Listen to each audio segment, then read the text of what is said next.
আসসালামু আলাইকুম রহমতুল্লাহি বারাকাতুহু। আচ্ছা, আপনি কি সমাজে এমন মানুষকে দেখেছেন যারা অতিরিক্ত কথা বলে? হ্যাঁ, আছে। এমন অনেক মানুষ আছে সমাজের মধ্যে যাদেরকে বাচাল বলা হয়। এই বাচাল শ্রেণীর মানুষদেরকে সমাজের মানুষ তেমন একটা দেখতে পারে না, এবং তারা যে কথাই বলুক না কেন তাদের কথার কোনো প্রায়োরিটি পড়ে না। আর এটা চিন্তাশীল ব্যক্তির বৈশিষ্ট্যও নয়। যারা ভাবুক প্রকৃতির মানুষ, চিন্তাশীল মানুষ, শিক্ষিত, বুদ্ধিজীবী, জ্ঞানীগুণী মানুষ, তারা ভেবে চিন্তেই কথা বলে।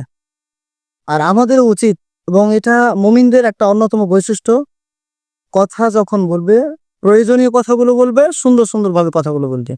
রাসূলুল্লাহ সাল্লাল্লাহু আলাইহি ওয়াসাল্লাম তাই বলেছেন, সহিহ মুসলিম ৪৭ নম্বর হাদিস, মান কানা ইউমিনু বিল্লাহি ওয়াল ইয়াউমিল আখির ফালিয়াকুল খায়রান আও লিয়াসমুত।